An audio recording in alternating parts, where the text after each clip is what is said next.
Bom dia, irmãos. Bom dia. Todo mundo me conhece, né? Mas me apresentando de novo, eu sou o Everton. Essa é a nossa terceira aula, na verdade, da classe de dons e serviços.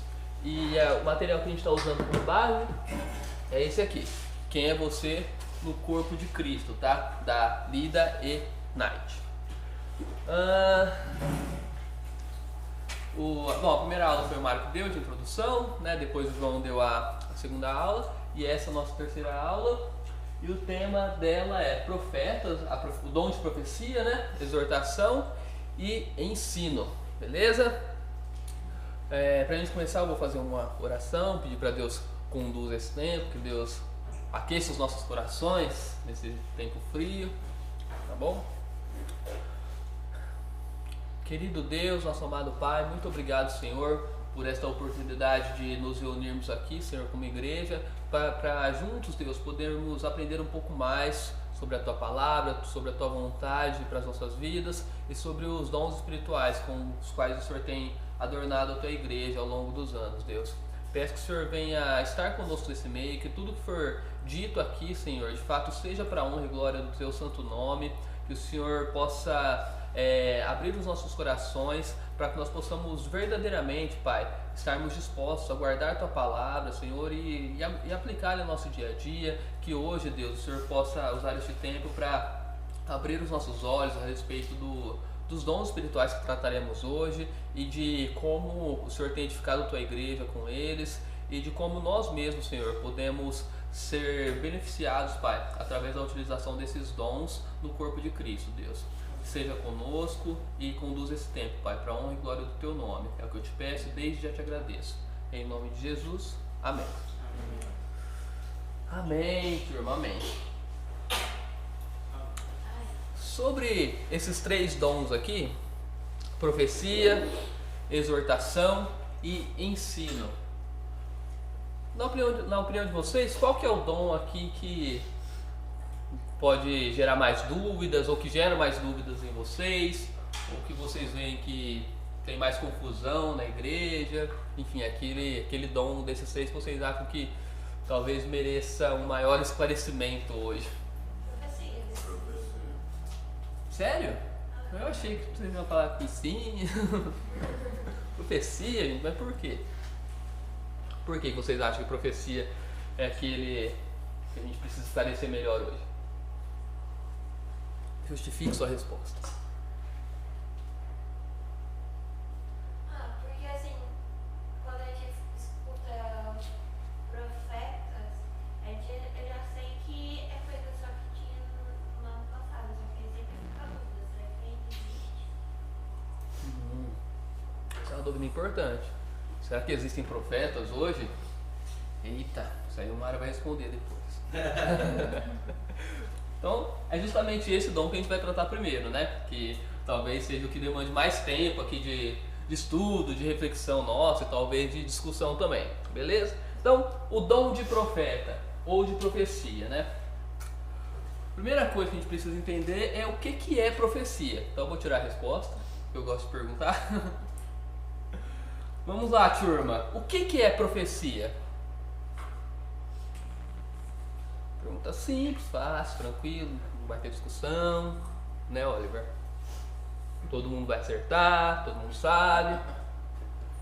Alguém se arrisca? E aqui, gente, o objetivo quando eu faço essas perguntas é que vocês respondam errado mesmo, tá? Então, não sintam-se constrangidos a responderem corretamente. Até porque se responder certo aí não tem graça, né, a aula. Ninguém? Perguntar pra alguém que tá com cara de que sabe. Revelação. Legal. Eita glória. Isso aí é só crente pentecostal. Mais alguém, gente? Quem que tá com cara de que não sabe aí?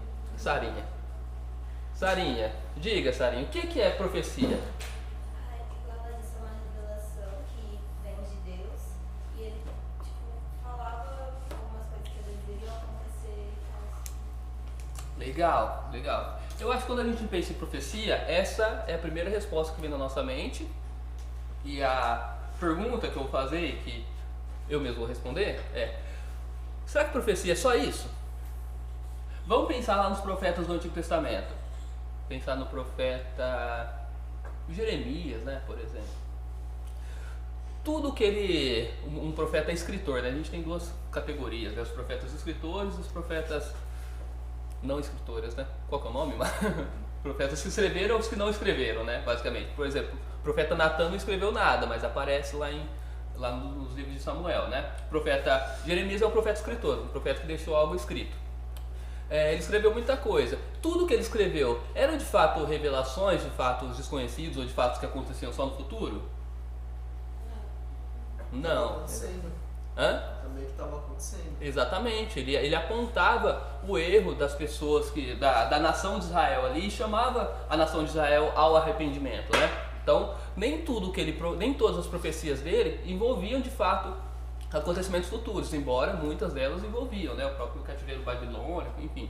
Então, o profeta Jeremias, por exemplo, é um profeta que, além de revelar coisas que aconteceriam no futuro, né, e fatos desconhecidos, ele também apontava o pecado da nação ali e chamava o povo ao arrependimento, né? Ou, em outras palavras, ele fazia o que a gente chama hoje de pregação. Ele pregava a palavra de Deus, confrontava o pecado, né? Então, gente, profecia não é apenas a revelação de fatos desconhecidos, né? Ou a predição de fatos futuros, mas envolve também a própria pregação da palavra, né? Geralmente com a eloquência, né, maior, com o sentido de apontar o pecado, de trazer as pessoas para arrependimento, tá bom? Por isso que eu coloquei essa frase aí do livro. Profecia é crítica baseada em esperança, sabe? É você de fato quando o profeta, né, ou a pessoa que tem o dom de profecia, ela enxerga aquilo que está errado e de fato prega a palavra e confronta pecados, tá bom? E aqui, né, a palavra grega, traduzida como profecia, ela significa proclamação do pensamento e conselho de Deus, para mostrar pecado, edificar, confortar e animar, tá? Então, é a proclamação do pensamento, daquilo que Deus quer dizer para o povo, ou para o povo, né, ou para um grupo, ou para uma pessoa especificamente, tá? Então, o profeta, ele age impulsionado ali pelo Espírito Santo para, de fato, dizer aquilo que Deus quer falar para aquela pessoa, para aquele grupo, ou até para aquela nação, tá? E aí, quando Deus se propõe a usar um profeta para falar aquilo que ele quer falar, essa fala, esse conselho de Deus pode envolver tanto a revelação, né, de um fato futuro ou de um fato até então desconhecido, ou pode simplesmente envolver uma mensagem que Deus quer trazer para aquele povo, para apontar o pecado, para proporcionar para aquele povo, para aquela nação, para aquela pessoa, uma restauração a um estado espiritual de um nível maior, enfim, tá bom? Então, o profeta, ele fala aquilo que Deus quer dizer naquela situação, tá? E às vezes Deus pode querer dizer algo que vai acontecer, Deus pode querer dizer algo que vai acontecer se a pessoa não se consertar, né? Ou Deus pode simplesmente dizer algo que às vezes a pessoa já sabe, mas que ela precisa que seja dito naquele momento. Também tem a interpretação correta sobre algo passado, que é menos comum, mas muitas vezes a gente tem profecias que vêm e corrige uma interpretação ou abrange a interpretação sobre algo que passou que talvez não fosse tão claro, né? Sim, exatamente, né? Como eu falei, Deus, ele quer dizer algo, né, específico, né, para uma pessoa, para um grupo, para uma nação, e o conteúdo disso que Deus tem a dizer pode envolver qualquer coisa, né? Algo futuro, algo desconhecido, uma interpretação do passado, como o Mário disse, né? Ou simplesmente reforçar, sabe? Lembrar, isso que você está fazendo, isso é pecado, né? Então arrependa-se, tá bom? O próprio João Batista, né? O que ele profetizava? O arrependimento no começo, né? Ele apontava ali a hipocrisia dos fariseus e dizia, olha, arrependam-se porque é chegado o reino de Deus. Então ele chamava o povo ali ao arrependimento, beleza? Então o primeiro ponto, profecia não é só revelação, não é só a predição, né, de algo do futuro, né, mas envolve a proclamação do conselho, da palavra de Deus, daquilo que Deus quer dizer para aquele público, pessoa, nação, enfim, beleza? E aqui eu coloquei esse texto em 1 Coríntios 14, né? Aqui nesse contexto Paulo está a gente sabe que a igreja de Corinto era uma igreja assim, bem problemática com relação à utilização dos dons, né? Principalmente ali o dom de línguas, né? E aí Paulo, nesse texto aqui, Paulo está falando por que o dom de profecia era superior ao dom de línguas, né? Basicamente. E aí nesse texto ele vai nos dizer muita coisa sobre o dom de profecia. Aí esse texto até não está no livro, né? Mas eu achei importante trazer porque eu acho que é um dos textos que mais nos esclarece a respeito do dom de profecias na Bíblia, né? No Novo Testamento. Então olha lá o que Paulo falou. 1 Coríntios 14, peguei os versículos 3 e 4, 24 e 25. Mas o capítulo todo o capítulo 14 todo de 1 Coríntios lança muita luz para nós sobre esse tema, tá? Mas o que profetiza fala para as pessoas, edificando, exortando e consolando. O que fala em línguas a si mesmo edifica, mas o que profetiza edifica a igreja. Nesses primeiros versículos aí, vocês conseguem entender aquilo que eu falei sobre o profeta como alguém que prega a palavra de Deus, não só que revela algo que é desconhecido, né? A pessoa, nesse caso aqui, né, a pessoa que tem o dom de profecia, ela está falando, está proclamando ali a vontade de Deus, aquilo que Deus quer dizer para aquela igreja aqui no caso, e através disso, através dessa mensagem, a igreja vai ser edificada, vai ser exortada e vai ser consolada, tá? Isso aqui não envolve, obviamente, só essas revelações, né? Mas envolve a proclamação da vontade de Deus para aquele povo mesmo, né? O que profetiza, então, ele edifica a igreja, né? Esse é o primeiro aspecto que eu falei. Só que olha lá o que Paulo fala nos versículos 24 e 25. Aqui ele está falando, né? Imaginem, né, a igreja de Corinto, que entra um desconhecido, né? Alguém que não é crente no meio de vocês, né? Ele fala, olha, se vocês todos estiverem falando em línguas, ele vai achar que vocês são loucos, enfim, né?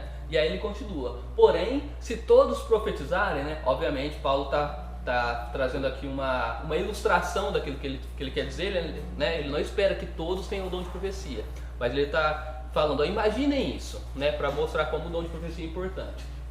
Porém, se todos profetizarem e entrar ali um não crente ou não instruído, ele será convencido por todos e julgado por todos. Os segredos que ele tem no coração se tornarão manifestos e, assim, prostrando-se com o rosto em terra, adorará a Deus, testemunhando que Deus está de fato no meio de vocês. Vocês percebem que a ênfase aqui que Paulo dá agora é naquilo que as meninas falaram, né? Da revelação, né?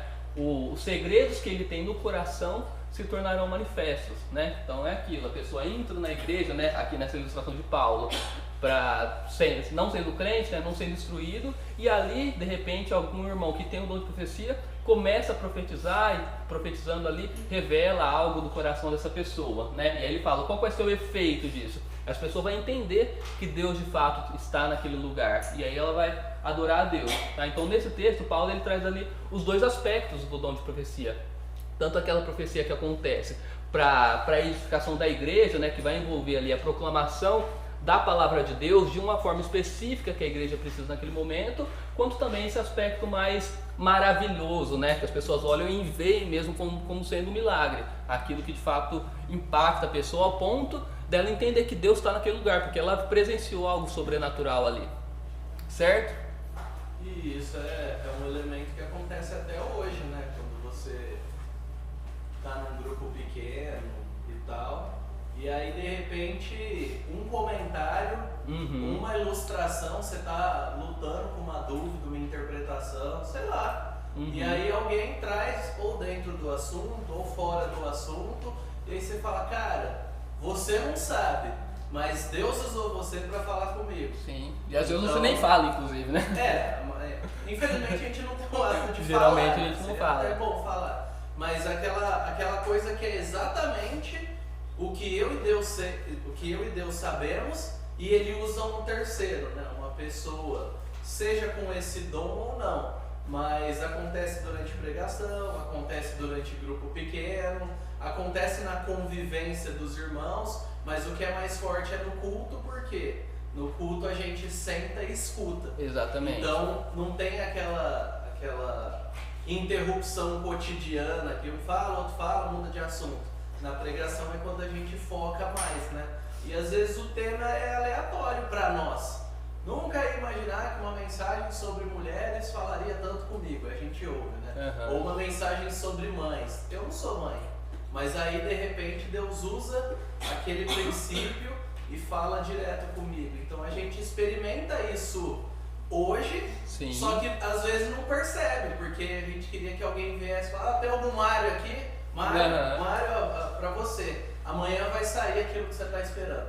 Sim, a gente precisa estar um pouco mais sensível, né, a essas manifestações do dom de profecia, né? Entendendo que nem sempre pode acontecer, mas nem sempre vão te chamar pelo nome e dizer algo, né?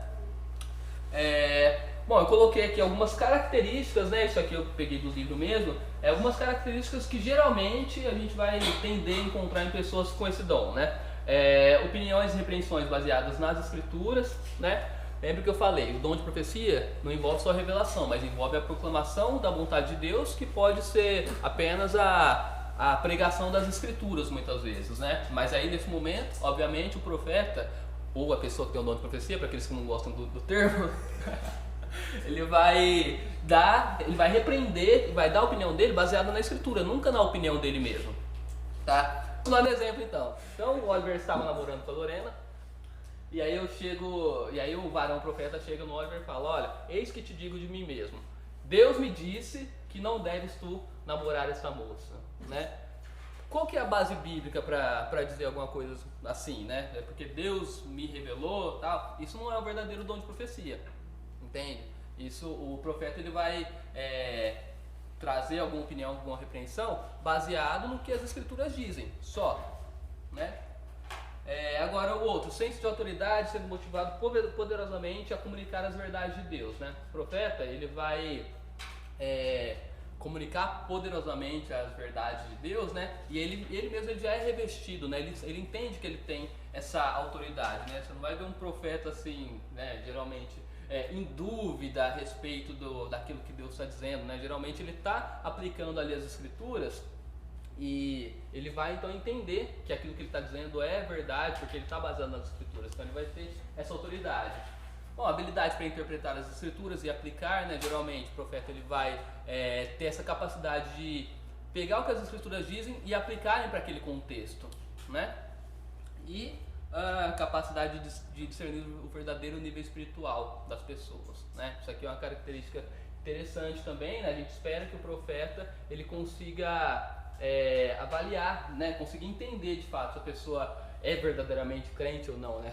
E que nível espiritual que ela tá, né? É claro, gente, isso aqui não é regra absoluta, né? Mas é como que o dom vai se manifestar na vida da pessoa geralmente, né?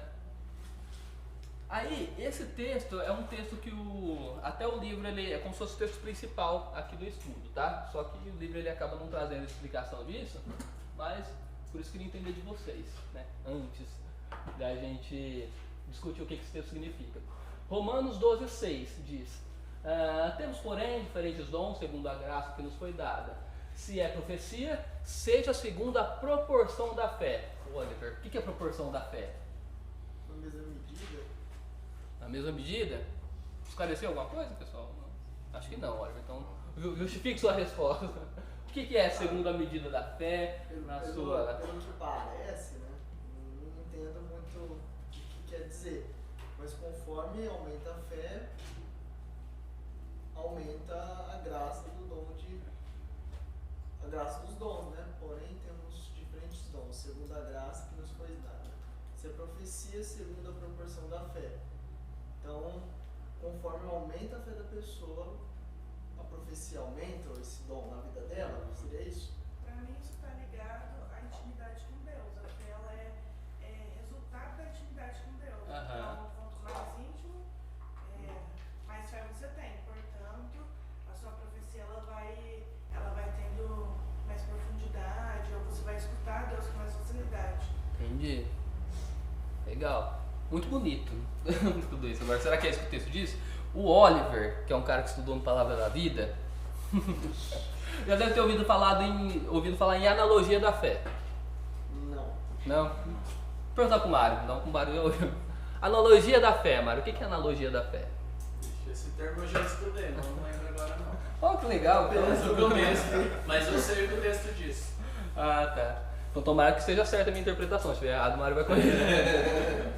Mas eu perguntei de analogia da fé, por quê? Até coloquei aqui, né?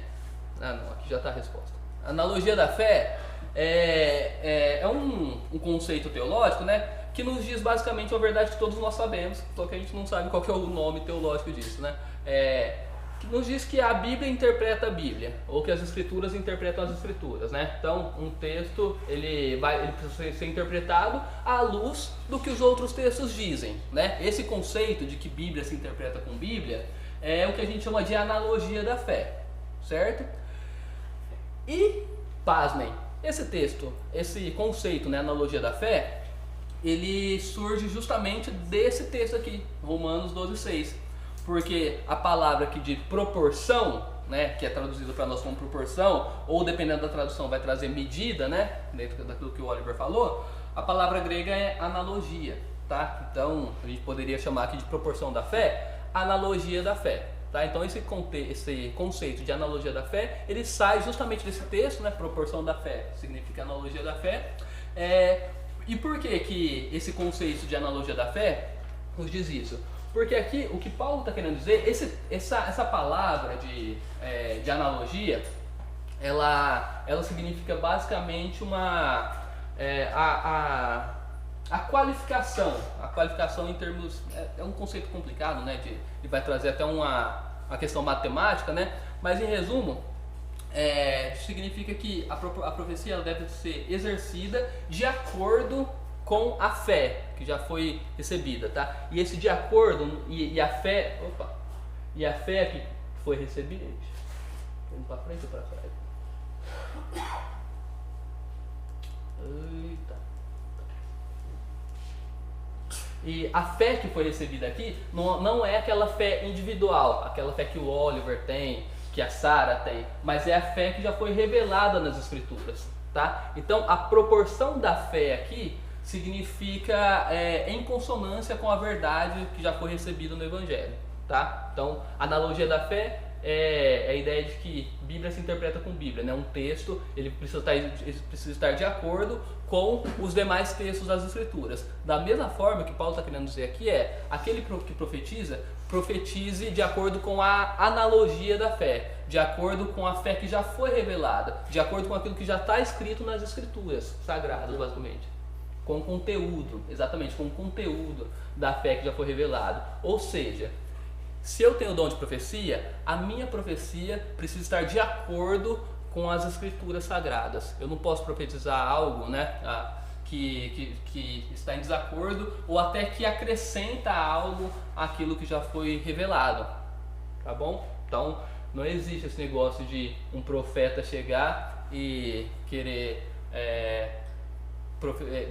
dizer, clamar para si uma autoridade no sentido de que ele pode ensinar algo que é contra aquilo que já está nas Escrituras Sagradas ou ensinar algo que acrescente alguma coisa àquilo que já foi revelado, tá? A fé verdadeira que já foi revelada, né? O profeta hoje ele não vai trazer um novo conteúdo para a fé que já foi revelada, ok? Então, profetize de acordo com a analogia da fé, de acordo com a proporção da fé, de acordo com aquilo que já foi ensinado, que já foi recebido por meio das Escrituras, né? De acordo com o conteúdo da fé.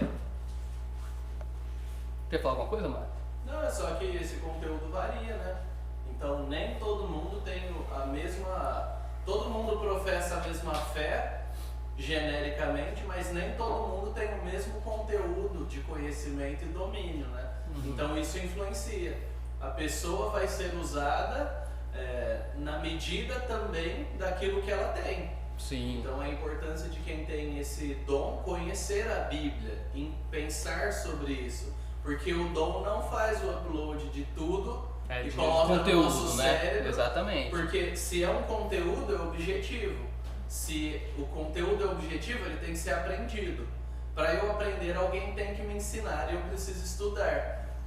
E isso não exclui o que a Josi falou da importância de ter um relacionamento com Deus. Na verdade, o relacionamento com Deus é o fim, né? É a parte que ninguém vê. O dom é a parte que a gente vê. Sim. É aquela coisa assim, o cara estudou, é possível, tá falando, beleza. Mas a edificação própria é aquilo que ninguém vê. É aquilo que é determinante, porque o cara pode, ou a pessoa pode exercer o dom e não estar em comunhão com Deus. Deus ainda vai usá-lo, mas ele não vai aproveitar da comunhão com Deus que o usa. Sim. Então muitas vezes a gente tem dificuldade de pensar nisso, mas acontece, porque Deus usou uma jumenta, usou um monte de gente tranqueira. Usam os jumentos até hoje, inclusive. E usa a gente. Então, às vezes a gente separa, Deus está me usando como base para falar minha vida tá ok, só que não.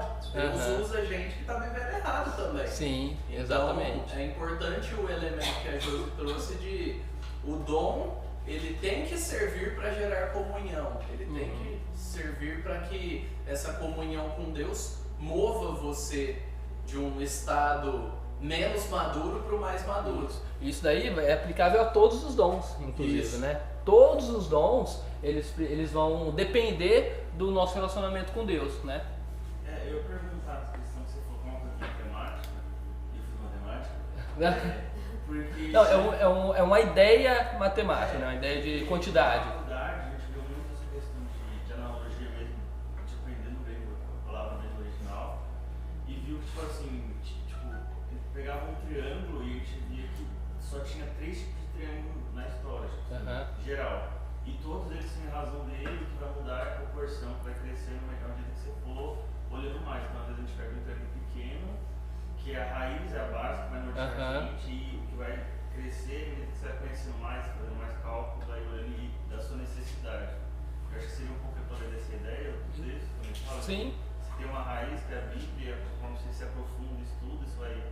a proporção vai aumentando, isso. Você mais. Isso, exatamente, mas sempre com a mesma base, né?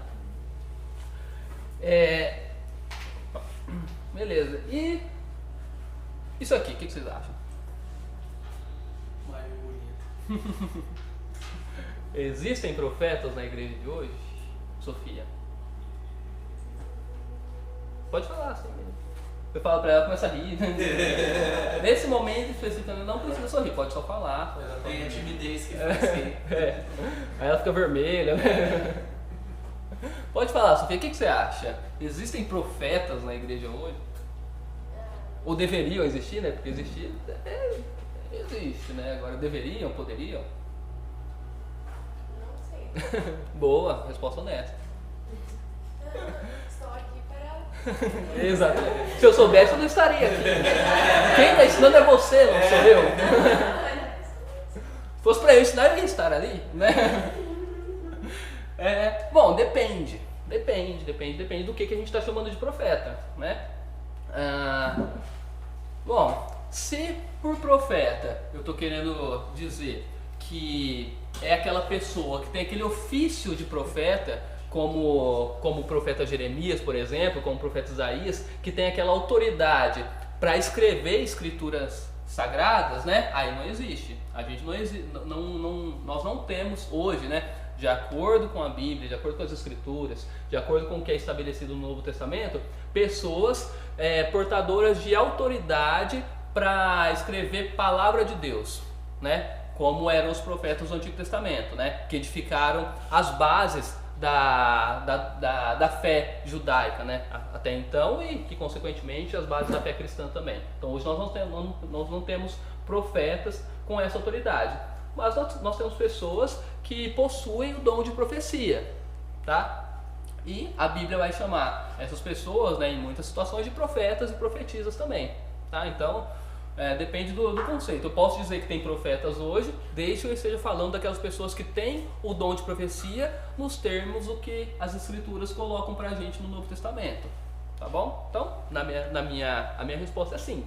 Existem profetas hoje, tá? Só que são, em essência, o dom de profecia hoje, ele é radicalmente diferente daquilo que era profecia no Antigo Testamento, né? Eu gosto de dizer que a gente não tem hoje mais o ofício de profeta, que é aquilo que existia no Antigo Testamento. Mas hoje a gente tem o dom de profecia, né? E a pessoa que é portadora desse dom a gente pode chamar de profeta, tá? Mas não é o mesmo ofício de profeta que a gente tinha no Antigo Testamento, beleza? Eu coloquei algumas diferenças aqui, ó. Algumas diferenças não, né? Um resumo, né? Bom, o dom de profecia hoje, ele é semelhante àquela manifestação que existia no Antigo Testamento, né? Aquilo que o profeta fazia no Antigo Testamento, né? Só que as funções desempenhadas são completamente diferentes, tá? Lá no Antigo Testamento, o profeta, Deus falava, né? Tá até no próximo slide. Deus falava quase que exclusivamente pelos profetas lá no Antigo Testamento, né? Então era o profeta que confrontava o rei, era o profeta que escrevia a mensagem que Deus tinha para aquela nação, sabe? Deus falava praticamente através dos profetas só, né? Moisés foi um profeta, né? Embora existam exceções, né? Deus falou através de uma jumenta, né? Para Balaão, mas o caminho, o padrão que Deus usava eram os profetas, né? Agora hoje não. Hoje, o caminho padrão que Deus tem para falar com a gente é através das Escrituras, né? Escrituras essas que vão ser ensinadas, vão ser pregadas por profetas, mestres, pastores, enfim, tá bom?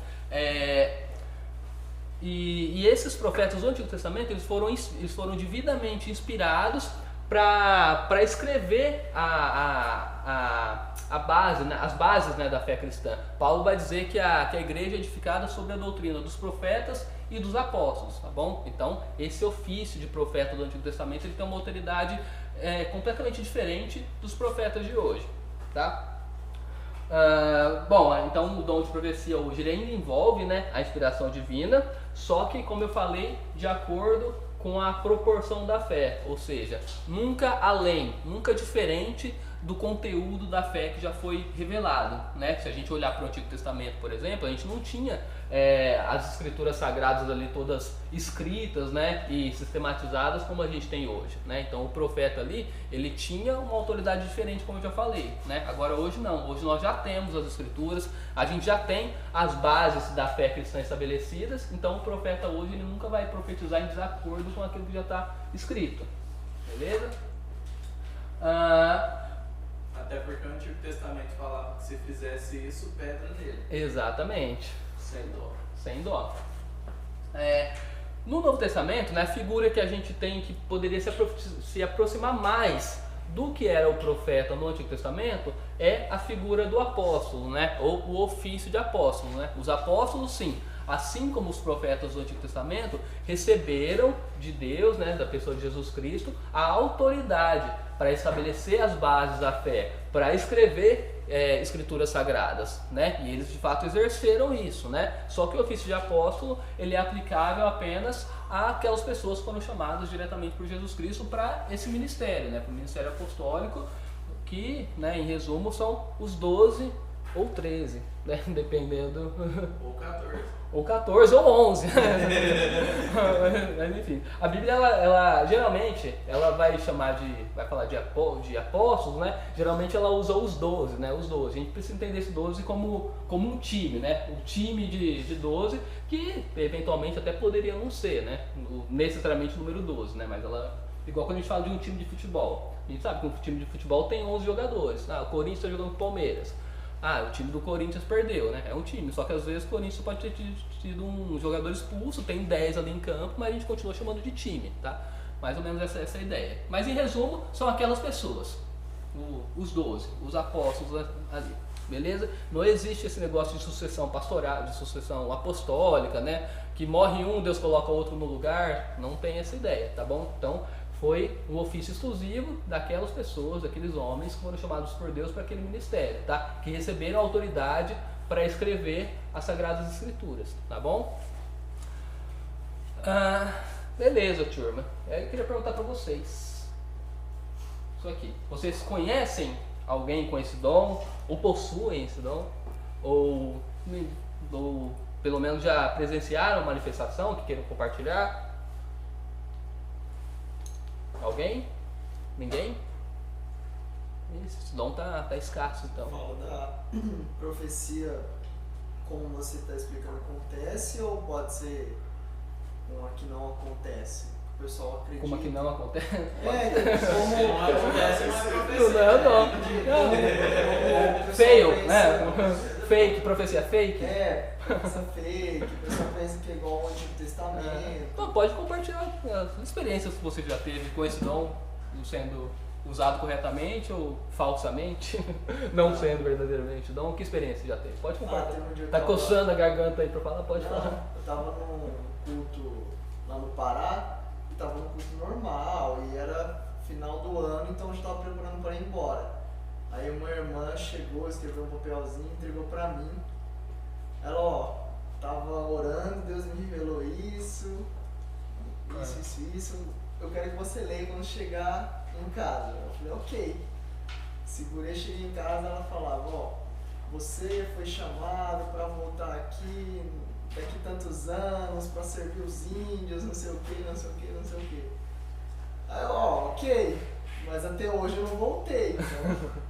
Mas se acontecer, Ela colocou data? não.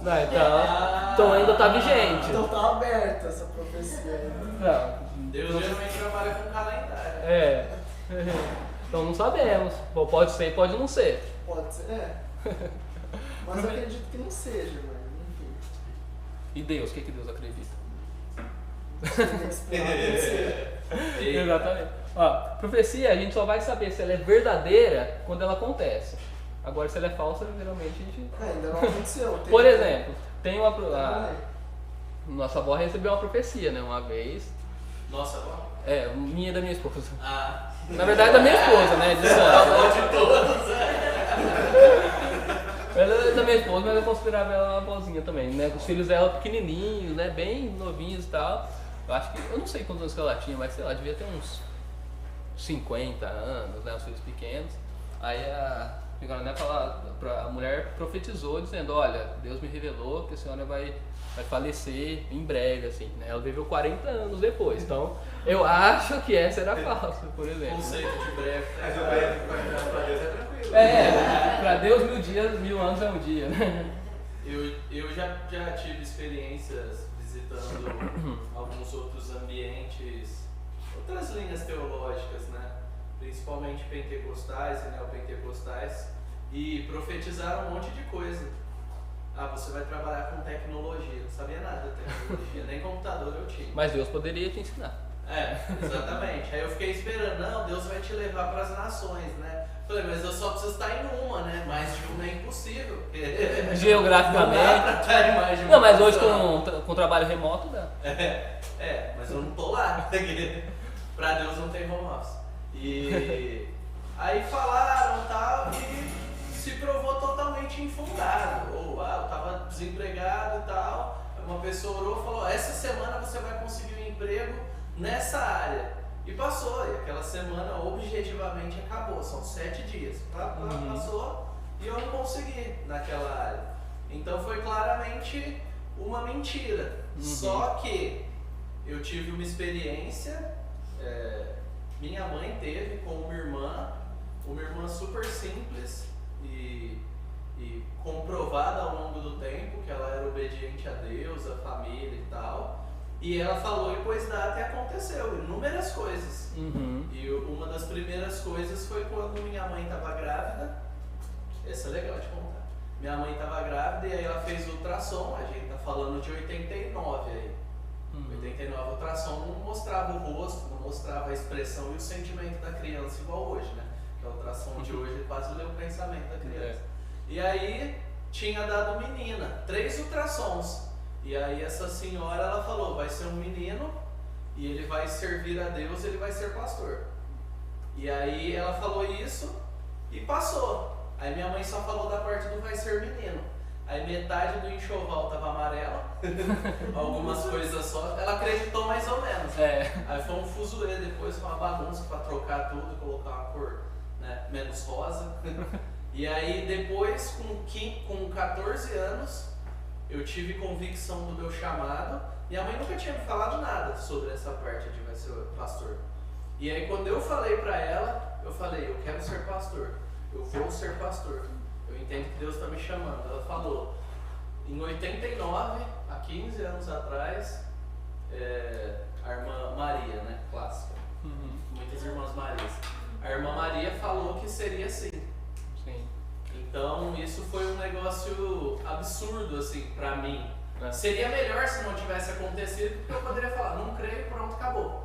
Mas Deus fez questão de fazer para colocar o senso de que a gente sabe de todas as coisas e tal, de joelhos. Exatamente. Então eu acredito sim que esse dom se manifesta não com tanta frequência quanto dizem, mas Deus usa pessoas sim para isso.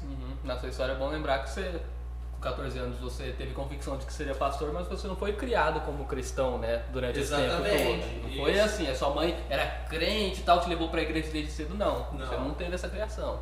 Até hoje ela não é cristã. Foi do nada, então, né? Hoje minha irmã é cristã, mas eu era o único cristão da minha família durante todo esse tempo, tipo de 15 até 20 e poucos anos. E inclusive sofria perseguição em casa por isso. Ela falou, a irmã Maria orou e falou que você vai ser pastor. Mas isso não eliminou o fato de que ela me perseguia por ser crente, não queria deixar eu ir à igreja, andar com o pessoal da igreja. Exatamente.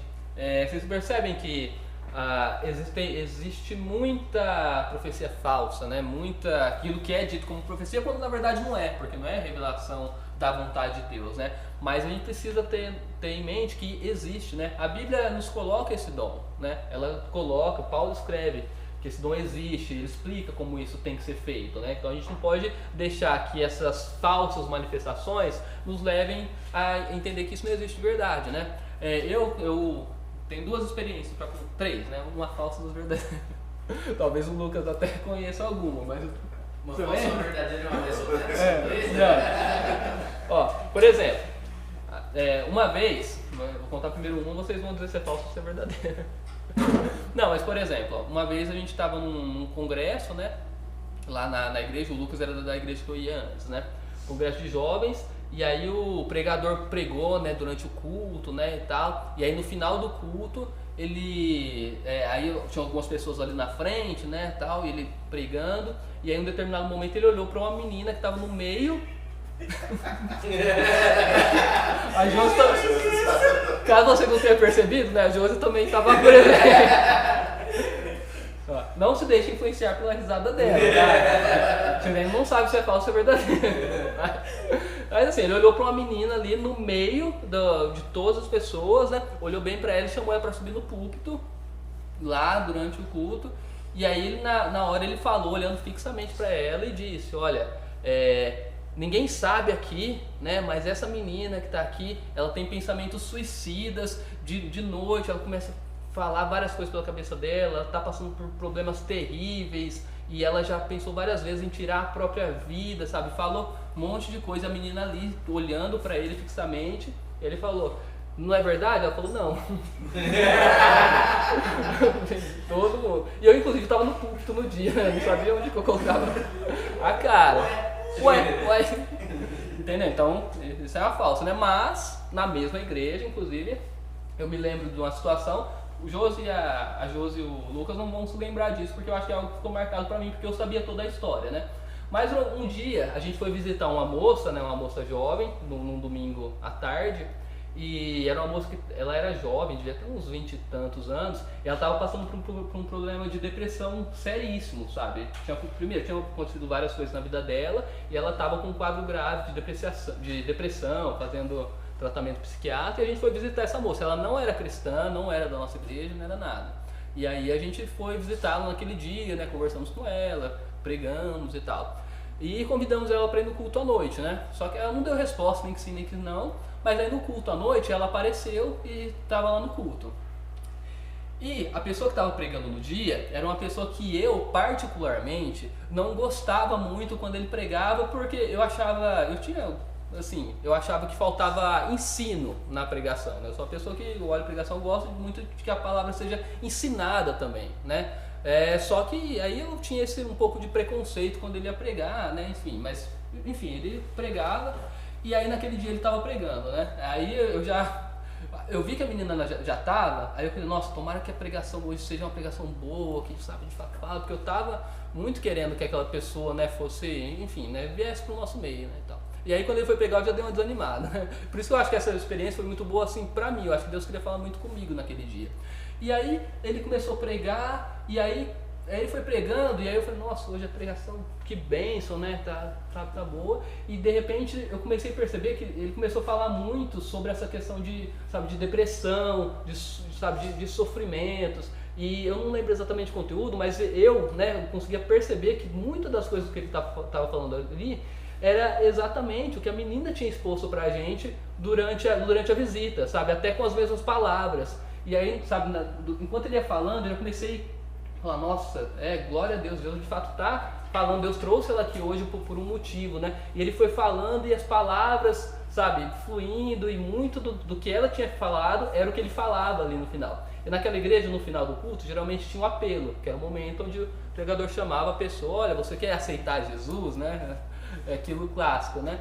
E aí no final ele começou então a fazer esse apelo para ver se tinham pessoas que não eram cristãs e que queriam ali e tal. E aí eu lá olhando pra moça, querendo que ela fosse, né, mas nada. E aí em determinado momento ele apontou pra ela, pra moça, né, ele não conhecia, né, ele não estava na vida nada. Ele apontou pra moça e falou, ó, você já aceitou Jesus? A moça fez que não, ele falou, então levanta e vem aqui. E a moça foi e levantou, né, não sei o que aconteceu depois, mas... Você desmaiou, né? Mas assim, aquilo foi uma coisa que ficou muito marcada pra mim. Primeiro, por Deus quebrou ali o meu preconceito, né? Falar, eu uso as pessoas da forma que eu quero, independente do seu gosto ou não. E além disso, me mostrou que de fato existe o dom de profecia, né? E que às vezes não é da forma como a gente imagina. Aquilo ficou muito marcado pra mim por tudo que ele falou, que era o que a menina tinha falado, e por no final ele ter chamado a menina especificamente, ter apontado pra ela e falado, você, vem aqui. E teve uma outra situação, eu era pequenininho, criancinha, estava numa outra igreja, né, não era cristão nada, e aí nas noites anteriores eu tinha acordado de noite com dor, com alguma enfermidade assim, acordado, chamado minha mãe e tal. E aí naquele dia o pessoal estava pregando e ela falou, olha, tem uma criança aqui nessa noite que está passando por problema de saúde e que acorda de noite e chama a mãe reclamando e tal, então estou te chamando para vir aqui pra frente para orar. E ficou um tempão chamando. E eu não fui, porque eu estava com vergonha. E aí geralmente o que acontece, né? O pastor chama as pessoas e aí vai um monte de gente, né, e tal. Só que naquele dia ele ficou chamando um tempão, falando isso, falando que a criança acordava de noite, chamava a mãe, e eu não fui, só que ninguém foi também, né? Então, pra mim ficou parecendo muito que era pra mim aquilo, só que eu não fui, né? Com vergonha e tal. Então, existe, tá? Apesar de às vezes a gente titubear um pouco. E agora, o segundo dom que a gente vai estudar hoje, o dom de exortação ou encorajamento. O que é esse dom, na opinião de vocês? Quem quer falar?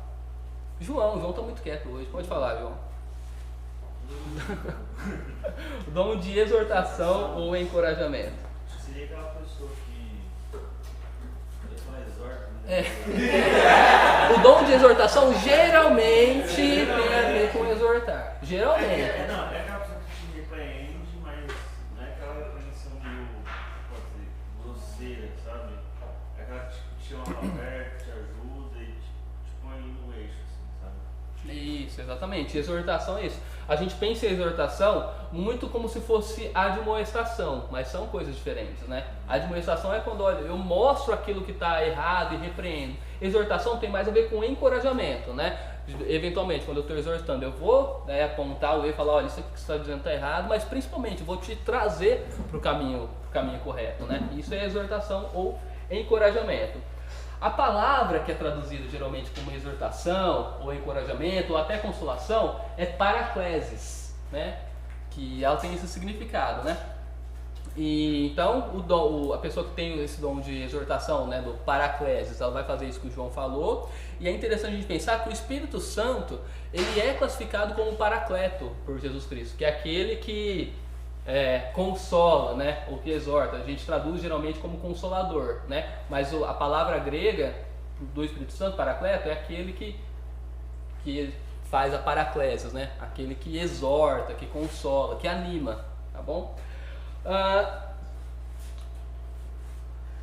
E aí, né, esse texto do livro também, mas em resumo, a pessoa que tem esse dom, ele é aquele que se envolve ativamente com a vida da pessoa e que o objetivo dele é fazer com que aquela pessoa seja de fato animada, que ela seja encorajada, que ela de fato assim, busque potencial espiritual, né? Que ela trazer aquela pessoa para mais próximo de Deus em diversas situações. Amadurecimento, exatamente. E assim, tanto a pessoa quanto o grupo também, né? Como grupo, como a igreja como um todo, sabe? Pensa naquela pessoa que tem prazer de ver a igreja toda animada, sabe? Que ela conversa com as pessoas, põe as pessoas para cima, né? Em termos espirituais, põe a igreja para cima, põe o grupo para cima. Aquela pessoa que quando ela está envolvida em um projeto, né, de ministério dentro da igreja, é aquela pessoa que parece que puxa o projeto, sabe? Faz o negócio andar, que faz com que as pessoas estejam animadas. Essa é a pessoa que tem o dom de exortação. E aí eu quero pegar um exemplo de talvez o encorajador por excelência, né, que a gente consegue ver ali no Novo Testamento, que é Barnabé. Quem é Barnabé? Quem conhece Barnabé? Quem sabe quem foi Barnabé? Hã? O cara que discipulou Paulo. Exatamente. Algo mais?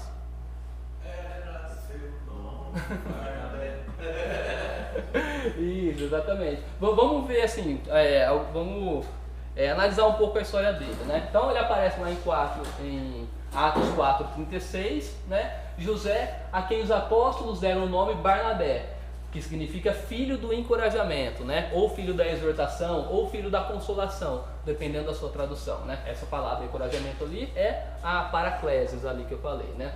Era da tribo de Levi e tinha nascido na ilha de Chipre, né? Então Barnabé, o nome Barnabé na verdade era um apelido, né? As pessoas chamavam ele de Barnabé, né? Atribuíram aquele nome de Barnabé para ele justamente por causa da personalidade dele, porque ele era alguém que encorajava, que animava, que exortava as pessoas, né? E isso era tão evidente na vida dele que colocaram nele um apelido, um nome, né? De filho do encorajamento, né? Eu já consigo imaginar como que devia ser prazeroso.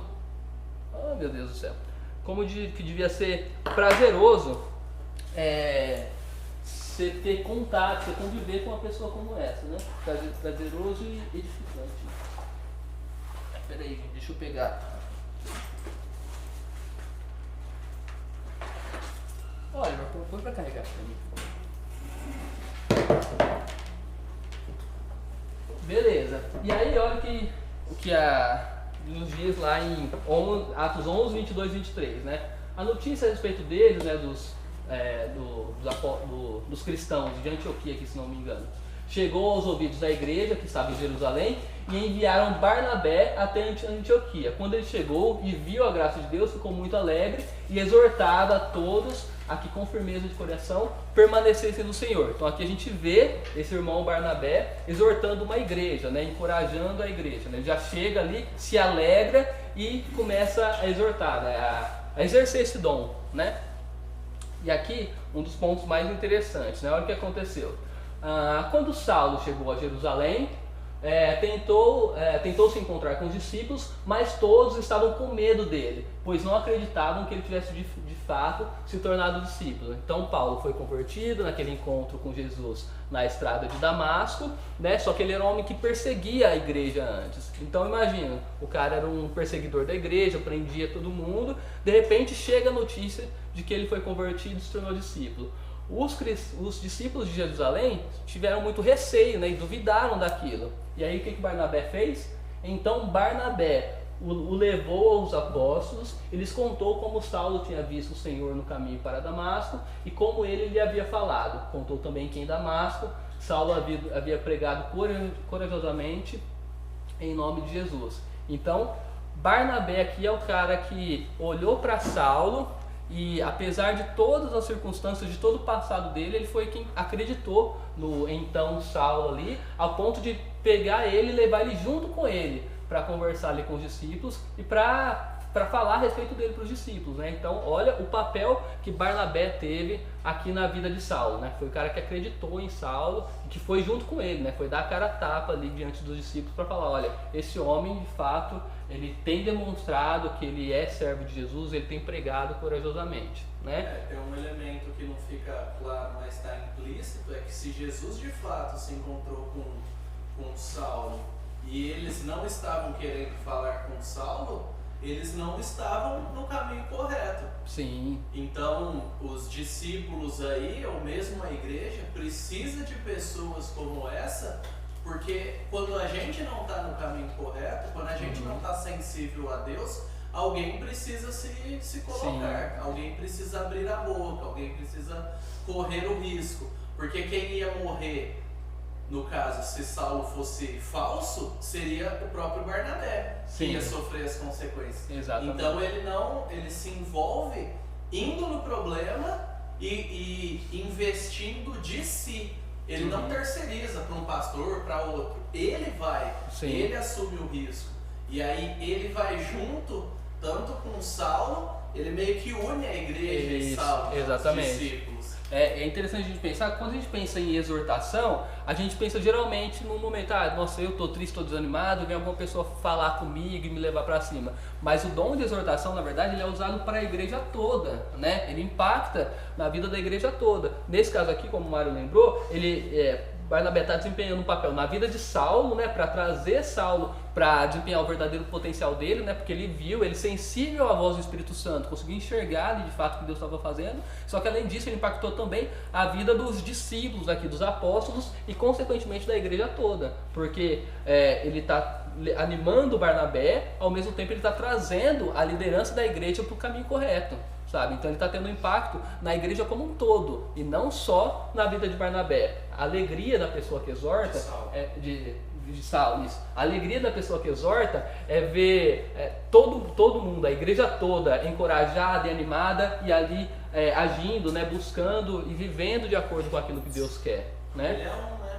É possível que uma pessoa, sim, na igreja contagia, faça a diferença. Exatamente. Às vezes a gente não acredita que nós podemos de fato fazer diferença, mas a Bíblia está cheia de indivíduos na igreja, um cara que usado por Deus fez toda a diferença. Exatamente.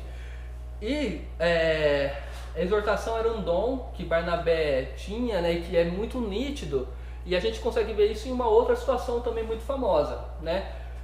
Que é o seguinte, então passado todo esse tempo, né, tal, Barnabé, Paulo saiu em viagem missionária, né, e só que foi um primo / sobrinho, né, de Barnabé, que se chamava João Marcos, né, ele foi na primeira viagem missionária com Paulo, só que ele mas não o Messias, o Messias é só nós. Só que ele, em determinado momento, ele desistiu e ele abandonou aquele trabalho, né? Não fica claro exatamente porquê, mas ele foi e desistiu, né? Então Paulo estava com o pé atrás com relação a João Marcos. E aí olha o que aconteceu. Barnabé era um homem bom, cheio do Espírito Santo e de fé. Olha como é bonito, né? A forma como a Bíblia descreve, né? Como o Lucas aqui, que escreveu Atos, descreve Barnabé. Ele era um homem bom e cheio do Espírito Santo e de fé. Lembra que eu falei como devia ser prazeroso, né? Você estar convivendo com uma pessoa como essa, uma pessoa que exorta, né? Que é chamado de filho da exortação. Eu acho que isso fica muito claro quando eu leio essas palavras aqui de Lucas. E uma grande multidão se converteu ao Senhor. Então Barnabé foi a Tarso procurar Saulo. Quando o encontrou, levou-o para Antioquia. Ali, aqui mostrando como Barnabé começou ali como Barnabé, o relacionamento entre Barnabé e Saulo, né? E aí depois, alguns dias depois, Paulo disse a Barnabé: vamos voltar e visitar os irmãos em todas as cidades nas quais anunciamos a palavra do Senhor para ver como estão, né? Então eles tinham feito a primeira viagem missionária e Paulo estava chamando Barnabé para visitar aquelas igrejas que eles tinham plantado. Barnabé queria levar também João, chamado Marcos, mas Paulo não achava justo levar aquele que tinha se afastado deles desde a Panfilha, não os acompanhando no trabalho. Ou seja, Barnabé falou: Paulo, vamos levar também João Marcos nessa viagem, mas Paulo não queria. Paulo falou: olha, João Marcos abandonou a gente na primeira viagem missionária, então eu não quero ele trabalhando com a gente, acho que não faz sentido, não acho justo. Demitido. Hã? Tá demitido. E aí, olha só o que a Bíblia diz: houve tal desavença entre eles que vieram a separar-se. Ou seja, então parece, né, que a discussão foi um pouco mais acalorada, ao ponto de Barnabé e Paulo falaram: então não dá pra gente ir junto, né? Então Paulo não queria de jeito nenhum que João Marcos fosse. E o que Barnabé fez? Alguém que exorta. João Marcos tinha de fato errado, né? Não sabemos o motivo, né? Talvez maturidade, talvez ele até não fosse convertido na época, né? Não dá pra gente saber. Mas Barnabé acreditou em João Marcos. E então Barnabé, levando consigo Marcos, navegou para Chipre. Então, no momento em que Paulo, né, que já era um apóstolo ali bem proeminente, né, que já estava executando o trabalho, ele não queria João Marcos, mas Barnabé, que era o cara que exortava, acreditou em João Marcos, ele levou ele consigo, né? Só que aí o que aconteceu depois? A Bíblia não vai nos dizer, mas a gente consegue ver através de algumas declarações de Paulo, né? Talvez os impactos que isso teve na vida de João Marcos, né? E na relação de João Marcos com Paulo. Olha o que Paulo escreveu aos Colossenses, lá nos versículos 10 e 11 do capítulo 4. Aristarco, que é prisioneiro comigo, lhes envia saudações, e assim também Marcos, primo de Barnabé, conforme vocês forem instruídos, se Marcos passar por aí, recebam-no bem. Então olha o relacionamento entre João Marcos e Paulo já aqui restaurado. Jesus, chamado Justo, também manda lembranças. Esses são os únicos irmãos judeus entre os meus colaboradores. Então, passado algum tempo ali, muitos anos, João Marcos já está então ali colaborando com Paulo, né? Paulo, aquele mesmo Paulo que não queria que ele fosse na viagem missionária, agora tem João Marcos ali como um dos seus colaboradores, né? Lembrando que Barnabé foi quem acreditou em João Marcos, né? E Paulo escreveu também em 2 Timóteo 4:11, apenas Lucas está comigo, traga Marcos com você, né? Quando você vier, traga Marcos com você, pois ele me será útil no ministério. Então olha aqui mais um fruto do trabalho, né? Do exercício do dom de exortação de Paulo, né? Dessa vez aqui na vida de João Marcos e no relacionamento dele com Paulo, né? Então olha o impacto que uma pessoa como essa tem na vida dos cristãos da igreja, né? E aí eu queria perguntar para vocês agora, quais situações vocês acham que uma pessoa com o dom de exortação aí pode contribuir na igreja? Quais situações ou quais ministérios no dia a dia aí? O que vocês acham? De forma prática. Pode falar, André. Você tá querendo falar aí? Situações de conflito acho que é o mais prático a gente conseguiria utilizar. Mas a gente tem muitas outras. Uhum. Mais alguém? Naum? Eu acho que a gente percebendo um ao outro, a gente vê que está meio distante a questão, né, da comunhão com Deus, a gente coloca a pessoa, usar uma estratégia, Sim, exatamente. sabedoria. O dom de exortação ele é útil em tudo, né? Que a gente pensar, né? Pessoal da gente. Exatamente. Paulo vai escrever Não, Romanos. eu ia falar. Hã? Não, eu ia falar. Não. Ah, tá. Romanos 12:8. O que exorta, faça-o com dedicação, né? Então, uma pessoa que tem esse dom, ela precisa se dedicar para isso, e esse dom ele pode ser negligenciado, né? Muitas vezes. É um dom que, quando a gente pensa em dons espirituais, talvez a gente não se lembre de exortação, mas a gente viu como que é importante, por isso que Paulo diz para aquele que exorta, exortar com dedicação, dedicar-se mesmo a isso, né? Você já foi encorajado por algum Barnabé? Eu também, eu acho que todos nós já fomos, né? E quando a gente é exortado, né? Quando a gente percebe que tem alguém ali que nos encoraja, que nos anima, a gente vê o quanto esse dom é importante, né? Agora, por fim, o último dom, que é o que eu reservei menos tempo, e é o que eu acho que a gente não tem tantas dúvidas, né? Que é o dom espiritual de ensino, né? Quem é que sabe o que é ensino? Quem não sabe o que é ensino? Então ninguém sabe, ninguém não sabe, não entendi. Não concordo e discordo, pelo contrário. Bom, o possuidor desse dom é poderosamente motivado por Deus para ser o canal através do qual ele suprirá a necessidade que os irmãos têm de entender melhor a palavra de Deus.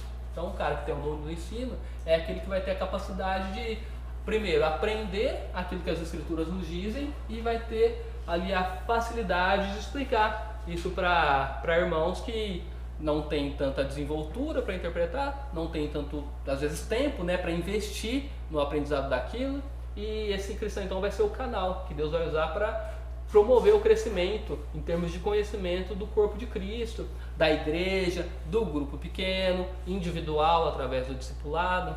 tá bom? É o cara que vai de fato ensinar a Bíblia.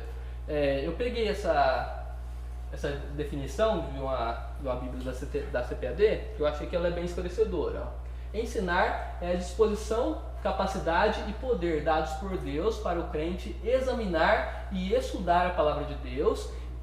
Então, primeiro eu vou aprender, né? Examinar e estudar, e depois de esclarecer, expor, defender e proclamar suas verdades, de tal maneira que outras pessoas cresçam em graça e em piedade. Então, eu recebo através do estudo, através do aprendizado e compartilho, né? Das mais diversas formas. O que ensina, dedique-se ao ensino. Eu acho interessante a gente pensar nisso aqui, na questão de dedicar, porque cada dom vai ter as suas particularidades, né? Cada dom a gente vai, enfim, vão ter as suas particularidades mesmo, né? No caso do ensino, essa palavra dedicar-se, ela chama muito a minha atenção, porque eu acho que ele é um dom que demanda muito tempo investido mesmo, sabe? Para você... Às vezes você pega um texto, você pega um versículo ali, mas que para você conseguir entender de fato o que aquele versículo está querendo dizer e poder passar isso para as pessoas, às vezes você gasta um tempão. Eu tenho textos às vezes que eu vou estudar, eu gasto 1 hora assim para entender o que uma palavra quer dizer dentro daquele contexto, sabe? Então, pelo menos eu particularmente, não sei se eu sou muito lento, né? Mas eu sei que eu demoro muito para preparar, para entender as coisas, sabe? Então eu percebo assim que se você se propõe a ensinar, você precisa de fato se dedicar, investir muito tempo, sabe? Porque eu não sei se eu não tenho eu acho que eu sou meio lerdo mesmo, porque eu demoro muito. Eu quero preparar uma aula de 1 hora, 1h30, eu demoro, sei lá, 12 horas lendo, sabe? Estudando. Aí hoje, graças a Deus, a gente tem internet, né? Então você lê um comentário numa Bíblia, né? Ontem eu precisava rever algumas coisas para o estudo de hoje, né? Até estava conversando com o Mário, né? Tal, nossa, acho que não tá legal, eu precisava complementar algumas coisas. E ontem foi um dia extremamente corrido, né? Eu fui para casa lá em Barrinha, na casa do meu sogro, né? Só que aí eu fui para lá e falei, nossa, eu ainda não estou satisfeito, preciso dar um tapa em algumas questões. Aí eu cheguei lá na casa do meu sogro com o notebook, 4 bíblias desse tamanho aqui, mais uns 3 livros, né? Montei acampamento lá e fiquei, né? E aí assim, aí você fica lá intertido ali, né? Em tudo aquilo. E aí, aí chega lá o pessoal e fala, nossa, o que você está fazendo, né? Na mesa de jantar lá, com 4 bíblias espalhadas, aquele monte de livro, computador. E aí me veio isso, nossa, de fato isso envolve, né? Precisa de muita, custa, né? Precisa de muita dedicação, né? E muito tempo mesmo. Eu acho que o dom de ensino, essa palavra de dedicação, acho que é uma das ênfases relacionadas a esse dom, né? Fora seminário, né? Que precisa fazer e tal. Só que existem alguns erros, né? Que as pessoas que têm esse dom precisam evitar. E por isso que eu achei importante colocar aí. São os principais, eu acho, né? Então, você pode correr o risco de desprezar outros irmãos, né? Que eventualmente não tem aquela habilidade de ensino igual você tem, sabe? Eu falei do preconceito que eu tinha com aquele irmão que pregava lá, que foi usado lá em profecia, por exemplo. O meu preconceito com ele é porque eu achava que ele não ensinava da forma que deveria, com a clareza que deveria, sabe? Mas é um irmão que tem outro dom, que talvez não seja de ensino, que é tão útil quanto de ensino, né? Só que eu acho que a gente que é voltado para essa área de ensino, a gente tende a cometer esse erro, sabe?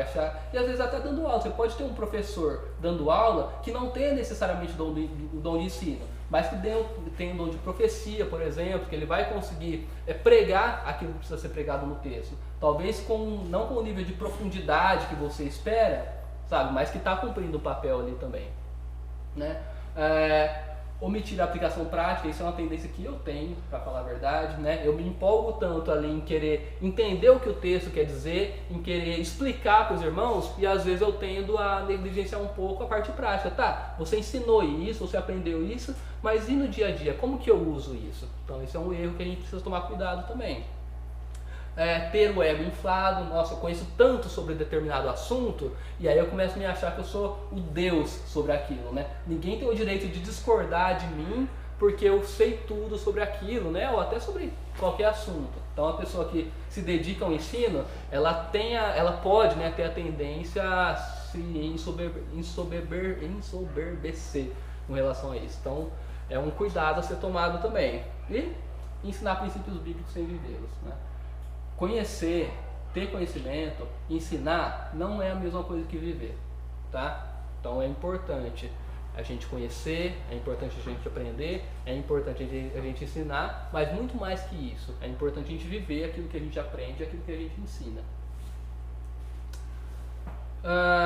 Bom, a gente pensa em ensino, a gente pensa no pastor, né? Geralmente. Mas será que o pastoreio é a única forma que um cristão que tem o dom de ensino consegue servir a igreja?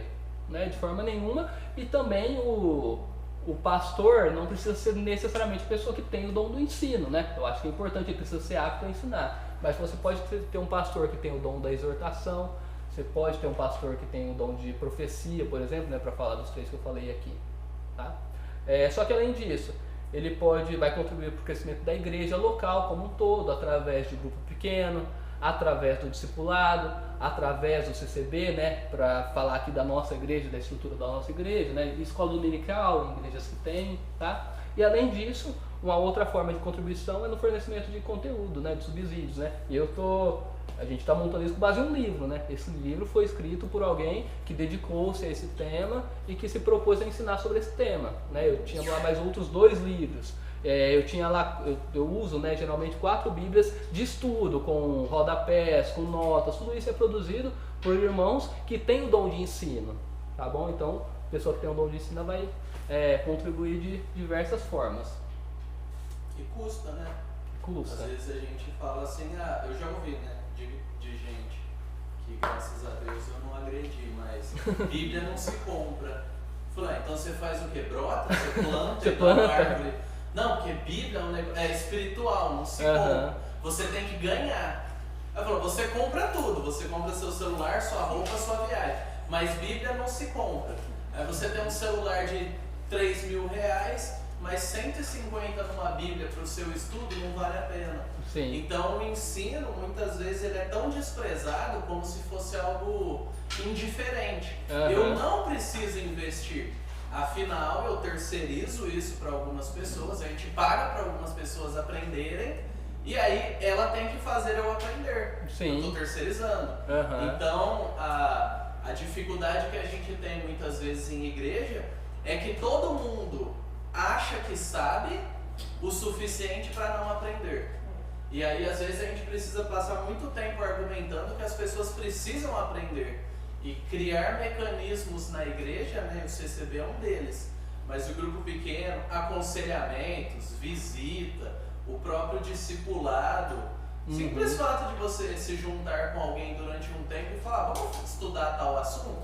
Sim. Você gosta, eu quero aprender, vamos aprender junto? São ferramentas que custam. E às vezes a gente não percebe o quanto que isso ainda é desprezado na igreja. Exatamente. E aí nós temos inúmeros profissionais que têm faculdade, pós-graduação, MBA, mestrado, doutorado, mas não lê um livro de vida cristã para cuidar dos filhos, ou para administração do seu próprio tempo, ou para ser um marido que ama a esposa melhor. E às vezes a gente vê essa desconexão na vida. Por quê? Porque se eu não tenho esse dom, eu não preciso investir. Eu vou investir nas outras coisas. Sim, exatamente. E o ensino, né? A gente falou muito da pessoa que tem o dom de ensino, né? Só que o ensino ele reflete na nossa vida também, né?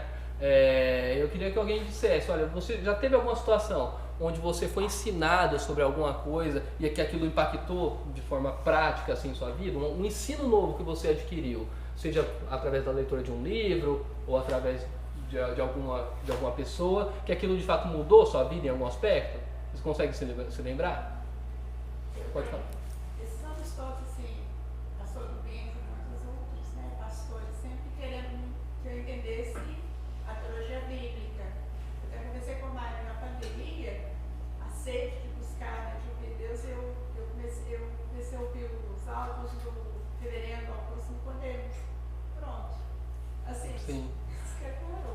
Exatamente. Impactou muito a minha vida porque me trouxe Uhum. Então, olha só, no caso da vida da irmã, através de ouvir os áudios, né, do Augusto Nicodemos, né, reverendo da presbiteriana, aquilo de fato impactou a vida dela, trouxe ela para mais perto de Deus e abriu a mente, né? Então olha o nível de maturidade espiritual que ela está conseguindo adquirir e caminhar agora por conta de ensinos que ela recebeu através da vida de uma pessoa capacitada por Deus para isso, né? Então o dom de ensino ele é importante no dia a dia da igreja, é importante para todos nós, e não só para que a gente aprenda alguma coisa, mas para que a gente de fato tenha a nossa vida impactada e consiga um maior nível de maturidade espiritual e melhore, né, a nossa vida cristã como um todo. Amém? Bom, irmãos, o estudo era esse, e o objetivo de tudo isso era fazer com que vocês não só aprendessem, né, sobre esses dons, mas conseguissem já começar a identificar, olha, qual que é o dom que eu tenho? Será que eu tenho alguns dos que foram falados hoje, ou dos que serão falados nas próximas aulas? E comecem a já pensar, tá, eu tenho esse dom, será que eu consigo, qual ministério que eu consigo trabalhar com esse dom? E além disso, né, quais são os dons que os meus irmãos têm, né? E qual que é a forma de eu me relacionar com esses irmãos e como que eu posso ajudá-los a exercer esses dons na igreja como um todo e na minha vida também, tá bom? Lembrando que os dons é para a edificação da igreja. O irmão que tem profecia, o irmão que tem ensino, o irmão que tem exortação, todos eles vão ser usados por Deus para edificar a sua vida. E você, possuindo esses dons, você vai ser usado por Deus para edificar a vida de outros irmãos. Então que a gente possa, à luz de tudo que a gente aprendeu hoje, buscar viver isso no nosso dia a dia, individualmente, na nossa vida como cristão, mas principalmente no nosso dia a dia como igreja. Amém? Querido Deus e amado Pai, muito obrigado, Senhor, por tudo que o Senhor nos ensinou hoje. Obrigado, Deus, pela diversidade de dons que o Senhor tem dado à Tua igreja. Obrigado, Senhor, por usar seus servos, Pai, individualmente e coletivamente, Senhor, para crescimento espiritual do corpo, Deus. Te peço, Pai, que o Senhor continue usando seus irmãos em profecia, em ensino, em exortação, para que todos nós, como igreja, Senhor, possamos glorificar o Teu nome, Pai, através da nossa vida e através de tudo aquilo que fazemos ou pensamos no nosso dia a dia, Pai. Isso é o que eu te peço, desde já te agradeço. Em nome de Jesus, amém.